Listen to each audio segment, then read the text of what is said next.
Lawrence, dont nous sommes fiers d'avoir effectivement appartenu à notre peuple.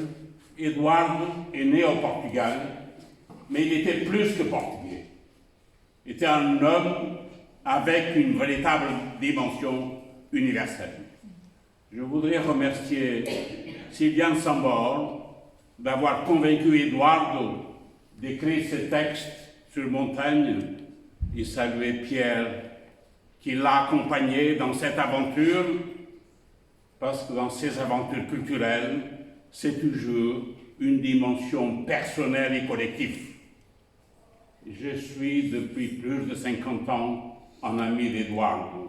Je peux témoigner à quel prix, avec quelle densité Édouard était lui-même très personnel, mais à quel point il était ouvert sur le monde, cet homme de dialogue et de rencontre qui nous étonnait en permanence, à la fois être à l'intérieur de lui-même et être l'homme de la rencontre, du dialogue, de la communication avec l'autre, cette dimension universelle que peu de gens ont comme lui.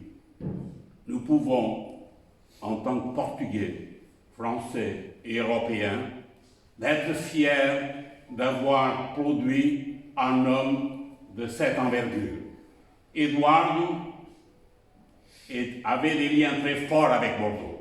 C'est ici qu'il arrive pour la première fois, en fuyant le fascisme et en venant ici en tant qu'étudiant.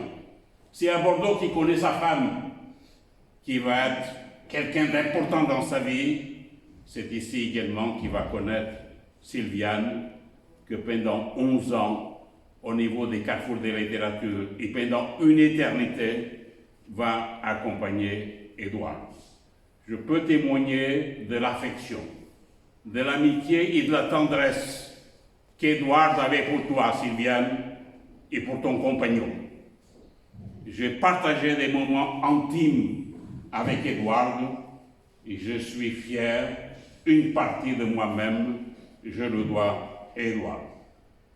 Mesdames et messieurs, chers amis, chers invités, je suis chargé de vous présenter une petite plaquette que nous allons vous offrir, que nous avons éditée, complétée, parce que cette plaquette, nous la devons à Sylviane Sambor.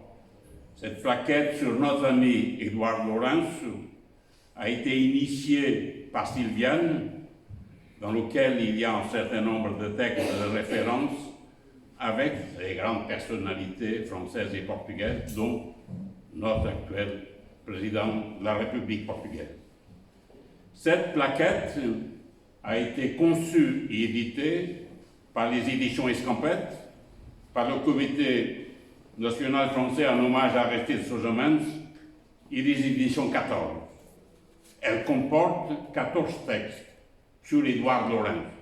Ce n'est pas des écrits d'Édouard, c'est des écrits sur lui, par ses amis, par des gens avec lesquels il avait une amitié profonde et des gens qu'il a profondément marqués. Nous tenons à remercier encore une fois Sylviane Sambor des éditions Escampette pour avoir pris cette initiative, ce travail de recueil de textes et de traduction pour que nous pouvions avoir l'accès en français.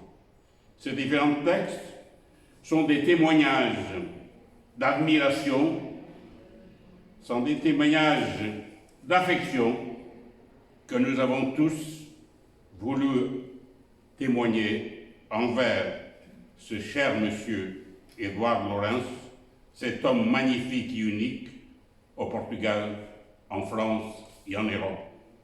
Notre ami Édouard Lawrence a été un grand poète, un essayiste, un grand critique littéraire, un grand professeur et surtout un résistant, fidèle à ses valeurs et à ses convictions.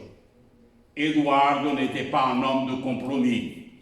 Édouard avait des convictions et les assumait avec fierté. Il n'a jamais été dans le compromis. Il n'a jamais été dans le politiquement correct.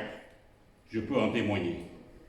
Vous avez dans les pages de cette brochure, de cette plaquette, aux pages 28 et 29, un beau texte de notre présidente Isabelle Baradas sur la présentation de film La mythologie de la soldate, que nous vous invitons à voir tout à l'heure. C'est la première présentation en France de cette œuvre magistrale qui présente à la fois Édouard et son œuvre, Édouard et son rêve, et au-delà de lui, nos propres rêves. Parce qu'Édouard n'a pas uniquement rêvé, il a également contribué à nous faire rêver. Et c'est ça qui est la magie. Édouard n'était pas égoïste. Édouard nous a donné les clés pour vivre nos émotions. Et ce film que vous allez voir tout à l'heure porte beaucoup là-dessus. Le comité Aristide Sozomenz et les éditions Escampette sont heureux de pouvoir vous faire ces petits cadeaux de ces textes lumineux parce qu'Édouard était un être de lumière.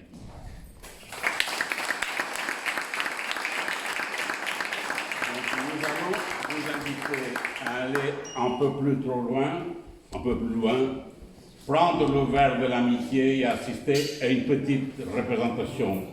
Parce qu'Édouard aimait également la musique classique, mais Édouard aimait également la musique engagée, parce qu'il avait une tendresse profonde pour José Cafon et tous ces hommes et toutes ces femmes qui transmettaient des textes de fond.